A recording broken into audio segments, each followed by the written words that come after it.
Hello, everybody. Welcome back to the Daily Journal series. We're starting it off by collecting a daily mission that I collected. I also need to use my candy boost for the day. I almost forgot it yesterday, but then I remembered it at last minute, like 9 p.m. I want to say is when I finally got around to it or something like that. Uh, yeah, it was crazy late compared to what it probably should have been. But yeah, we got candy boost for the day.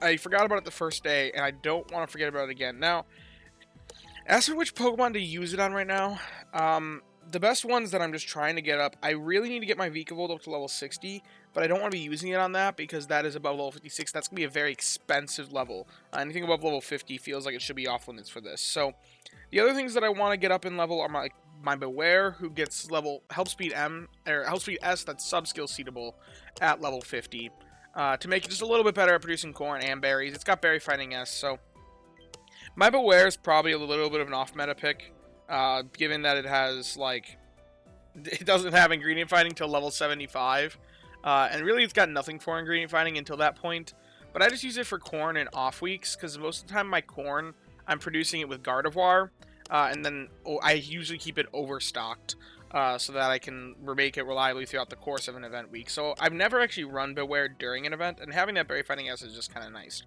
But I would love Help Speed M, because that would just make it better at producing the corn and better at producing the berries that I'm getting as a semi-pseudo berry specialist or whatever.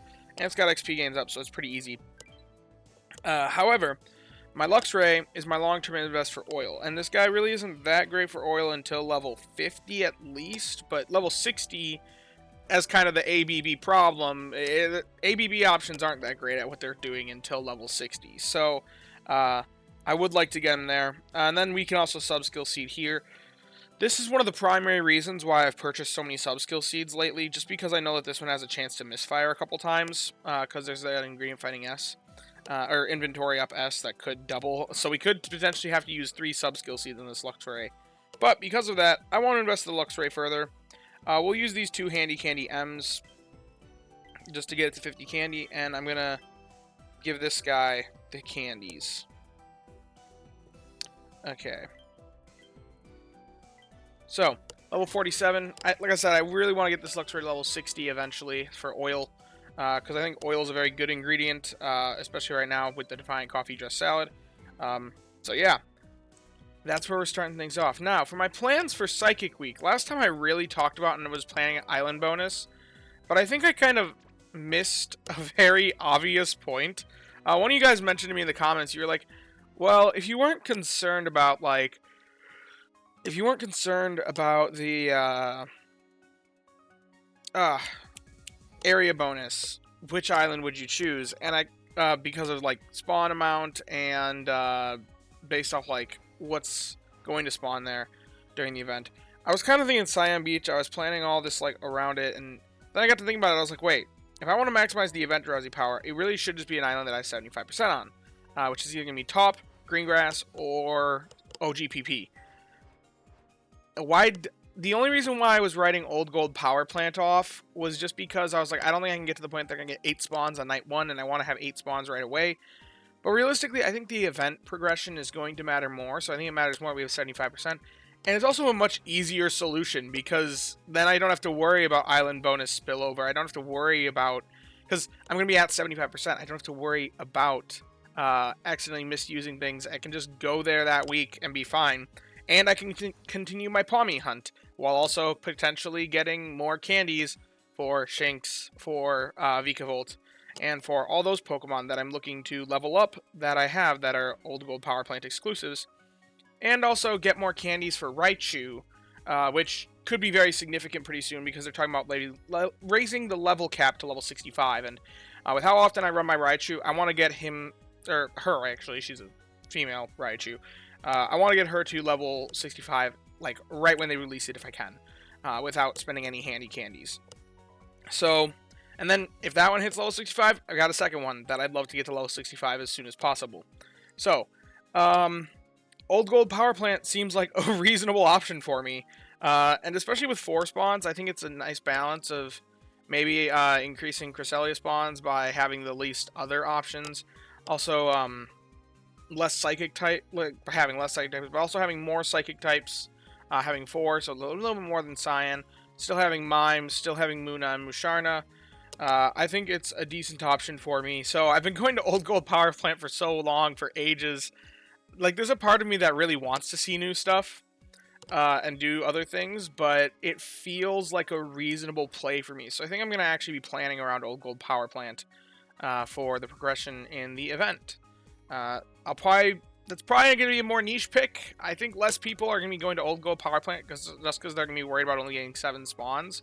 But hey, if those 7 spawns are rarer spawns, as you would expect, since it's taking the same amount of drowsy power and splitting them across less things, that effect is a little bit mitigated. You should be getting comparable amount of down, like similar amounts of down. I'm going to do more analysis for that when the numbers are out for that, when they data mine how much down each sleep style gets you.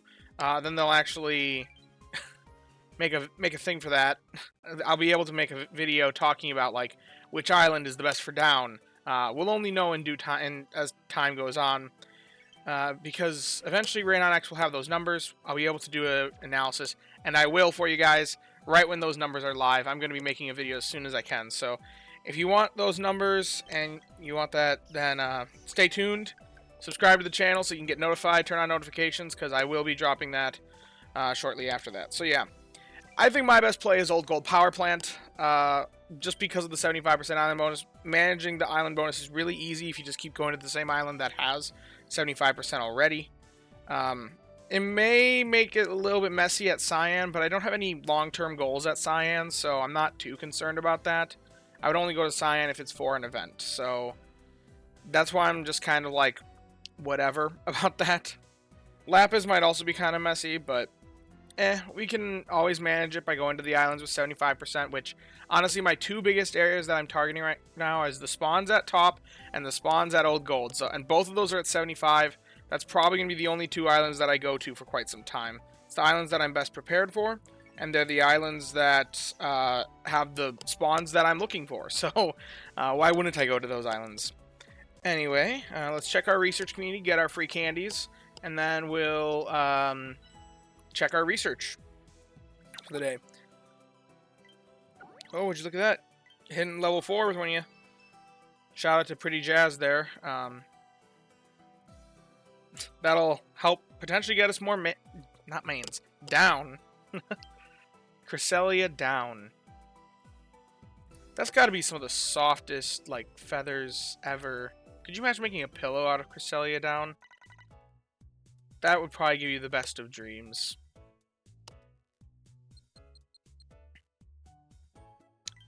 That, I want to say that's probably me either dozing or balanced. Balanced. What did I say?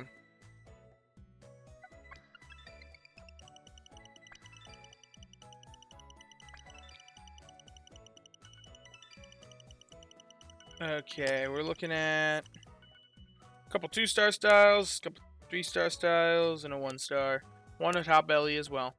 Probably a top belly. Actually, could theoretically be a Gengar Ditto, but it's not. Okay, there is a Musharna. That's a new style. A lot of Muna here. Okay. And there is a Musharna as well. I don't really want to catch Musharna as a Musharna. I'd rather evolve it from base, just because the skill is nice.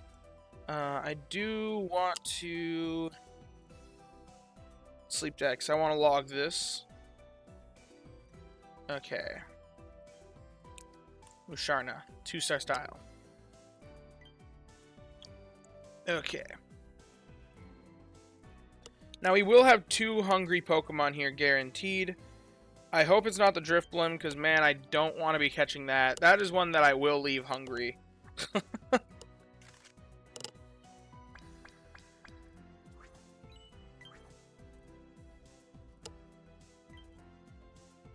That looks like I didn't actually see the number. My thumb was covering the amount of Dream Shards, but I saw a big number there. That's exciting. Can always use more Dream Shards. Luxio and Pikachu are hungry. Those are 2 guaranteed. The Musharna's hungry. Okay. Well, ain't that dandy. Okay, I guess I can just catch the Musharna. We'll also catch a Pikachu, because why not?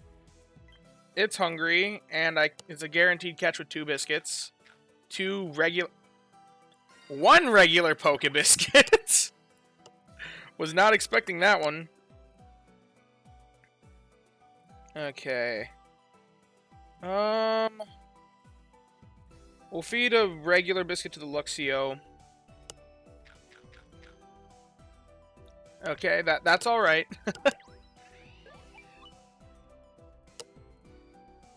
Okay, and then we'll buy a couple more Poke Biscuits with our sleep points. You know, I'm just gonna buy all these. I know I'm eventually gonna need them, and they're the cheaper ones, so there's no way I'm not using them eventually. I think the best way to go about this is to guarantee catch a Munna, because like I said, I'd rather catch a Munna at base level just because of how nice its skill is. But if I catch the hungry Musharna, I remember feeding it while I was hungry. That was just because it was like the only thing available to me that day. So we'll get the 3 pips on it. If we see it again, we'll try harder. In fact, okay, we'll give it 1 more biscuit. Just so that if we do see it again while it's hungry, we can feed it a regular biscuit, get 3 more, and then it's a guaranteed catch on the final one. Then we're not leaving it on 1 pip. So we'll do that just to prime it so that next time it's hungry, next time it shows up hungry, it's a guaranteed catch. But we'll catch a Munna today as well. I guess without spending any extra biscuits. Just get... Okay. Alrighty then. That's all the biscuits I want to be spending today. We caught a Pikachu and a Munna. I swear if this Pikachu is cracked, this will be real serious strides if the Pikachu has the stats of just an amazing roll. We'll send out the Shinx again. Or the Luxio Candy. One of you guys criticized me the other day saying that I should have sent out Wooper instead of the Luxray. The primary reason why I picked Luxray over Wooper was just because, yes, even though Wooper has dual purpose... Oh yeah, it was a good amount of Stream Shards, like 48k. Even though Wooper has dual purpose, and probably more people are using it, the people that are using Luxio are probably struggling more for candies because it is an island exclusive. So, anyway. Serious nature on the Pikachu. That's neutral. Whatever. Not good. Not even close to our standards. Maybe early game, but not where I'm at with Raichu. Okay, Munna. What you got here? Relaxed nature. That really doesn't matter. That's something along the lines of like energy up, XP down, or vice versa. ABC list, whatever. It's got help speed and Dream Shard bonus, but like I said, we're not investing one unless it's got Berry Finding S or helping bonus at a minimum. Without either of those skills, not worthwhile my investment, no matter what it's got. Anyway, so we got a new badge. Psychic types encountered? That's gonna be my guess, because psychic types aren't all that common. And they're boosted right now. Oh, steel types. An energy pillow. That could be nice during the event. Energy pillows are pretty useful. Okay, well. Mission. Oh, yeah. Giving out biscuits, getting me candies. Also, before I forget, I'm gonna set incenses, because I almost forgot this entire week. And I've been running behind on the incense mission, and I have to do it tonight. That's just Friday into Saturday, and then I guess I don't have to, because I could do one like tonight, tomorrow night. Like, we'll be fine, but I'm gonna save any of the incenses that can happen at Old Gold Power Plant, because I want them for the event, the Cresselia versus Darkrai event. So, given that, we actually do have to... I wish I could use 2 recovery incenses, but the game won't let us do that. So, we'll use 1 incense tonight, 1 incense tomorrow night, 1 incense the last night. Hopefully I remember. If not, you only lose 8,000 Dream Shards. That's not really that much of an expense. But it is worthwhile to do with recovery incenses. But it's not worth the extra mains that I'd be losing out on. Anyway, so... getting back to the calculator to show off the team that I'm looking at running, I also threw in just an extra Gardevoir here, just to be the Cresselia, because it kind of simulates what Cresselia's skill will be. I made it that it had no sub-skills in nature to account for the fact that and I made it only level 1 main skill and only level 30 because that's likely what it'll be around. In fact, let's just make it level 25 just for safety's sake. And just to see as an idea, where might I land? And this is a lowball estimate because this isn't accounting for the berry burst functionality that Cresselia's main skill will have. It is accounting for the event boosts, so there is that. And we don't necessarily know what Cresselia's skill trigger rate is, but I figure with 2 healers that are boosted by 1.5 times, and also having +3 main skill levels on the Cresselia, we're going to have plenty of energy. If we look at a Pokemon's energy curve here, it's just insane. There's not going to be a problem at all. So, even if this turns out having a lower proc rate than what this is estimated to be. But yeah, 3.7 mil, that's a little bit over half a mil per day, which is kind of sad compared to our normal OGPP numbers. If I could force Electric Berry, which I theoretically could with enough tickets, but I don't want to be spending that many tickets. I'd rather just worry about meal. If I roll Electric Berry, then we ditch our meal prep. Because if I ditch the meal prep, but then say Electric Berry, that is far more impactful than the meal prep that I did. I would obviously like to do the meal that I prepared for. That'd be kind of nice, but this also just gives me more options because now it gives a little less odds, or a little higher odds that I encounter a roll that is decent. Theoretically, also Fire-type Berry might be worthwhile for me. I haven't quite looked into that one, because I do have good Typhlosions, but if I roll the Electric Berry, then we stick with it. If I roll desserts, we stick with it, because then we make the meal that we want. But that's kind of the plan, the outlook of what we're doing. And I'm expecting this as a low ball estimate for how much we'll get during the first week. Which, like I said, 500,000 a day. Not going to complain. Which, yeah, I did put the right skill level in here. Because, yeah, that's +1 main skill. Yeah. So this is what we're looking at for first week. Second week's going to be even better because you start off with a higher amount. So I may actually hit 8 spawns night 1. We'll see. Week 2, I think I will hit 8 spawns night 1. But, oh well. That'll be kind of nice. But anyway, if you have enjoyed the video, that's about it. Be sure to leave a like and subscribe. I recently added the join button. If you want to do that, if you want to support me financially, you can check a $1 a day or $1 a month my way. Don't feel obligated to do it though, especially if you're not financially able. Down in the description, I'll have a link to the Discord, the community Discord. Have a great community of people. Love to see y'all join us, hang out, talk about all things Pokemon, Sleep, and the like. And as always, I thank you guys for watching and hope that you all have a wonderful day. Bye-bye now.